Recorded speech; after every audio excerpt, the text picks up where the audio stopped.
મહાનગરપાલિકાના અધિકારીઓ સામે વિપક્ષના આક્ષેપ ખોટા બિલના આધારે પચાવે છે પૈસા। જી હા, જામનગર મનપામાં એક નવો વિવાદ સામે આવ્યો છે। વિપક્ષે આક્ષેપ કર્યો છે કે અધિકારીઓ અને કોન્ટ્રાક્ટર ભૂગર્ભ ગટરની કામગીરીના નામે બોગસ બિલ બનાવીને પૈસા પચાવી પાડે છે। અચાનક અનેક વિસ્તારમાંથી ભૂગર્ભ ગટરની દરરોજ 170 ફરિયાદો આવે છે, ત્યારે કોન્ટ્રાક્ટર બિલમાં 2 ગણી ફરિયાદ બતાવે છે।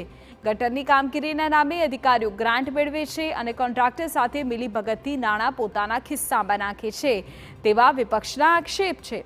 જેને લઈ વિપક્ષે માંગ કરી છે કે જો તંત્ર દ્વારા યોગ્ય તપાસ કરવામાં આવે તો મોટું કૌભાંડ ખુલી શકે છે।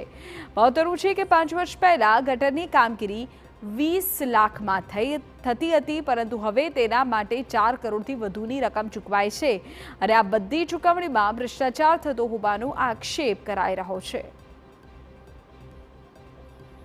કુંભકર્ણની નિંદ્રામાં સૂતેલું તંત્ર જાગતું નથી। ભૂગર્ભની વાત કરીએ તો જામનગર મહાનગરપાલિકા આજથી 5 વર્ષ પહેલા 20 લાખના ખર્ચે ભૂગર્ભ ગટરની સફાઈ થતી હતી। આજ 5 વર્ષ પછી તે ખર્ચ 4 કરોડે પહોંચ્યો છે, છતાં પણ લોકોને ભૂગર્ભની સમસ્યાથી કોઈ હલ નથી મળ્યો। ખાલી ખોટા બિલ બનાવવા, કોન્ટ્રાક્ટરો અને અધિકારીઓની મિલીભગતને કારણે લોકોને પરેશાની ઉઠવી પડે છે।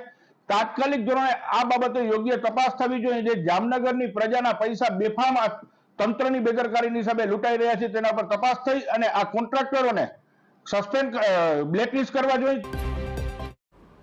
ઉપરાંત વિપક્ષે એવા પણ આક્ષેપ કર્યા છે કે જ્યાં કોંગ્રેસના કોર્પોરેટર હોય તે અધિકારીઓ કામગીરી યોગ્ય રીતે નથી થવા દેતા અને જ્યાં શાસક પક્ષના કોર્પોરેટર હોય ત્યાં સારી કામગીરી કરાય છે। જોકે આ સમગ્ર આક્ષેપ બાબતે અધિકારીને સવાલ પૂછાયો તો તેમણે આક્ષેપ ફગાવ્યા અને કહ્યું કે ફરિયાદ કે શંકા અંગે ઇજનેર દ્વારા યોગ્ય તપાસ કરવામાં આવે છે। ક્યારેય આવી બોગસ ફરિયાદની વાત સામે આવી નથી।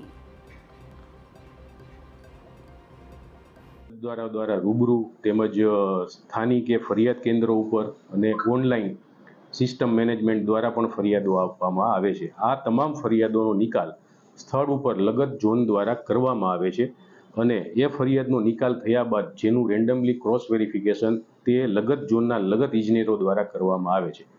આ તમામ પ્રક્રિયા બાદ ધોરણસર ઓડિટ પ્રક્રિયા પણ કરવામાં આવે છે અને ત્યારબાદ લગત એજન્સીઓને કરેલ કામનું ચૂકવણું કરવામાં આવે છે।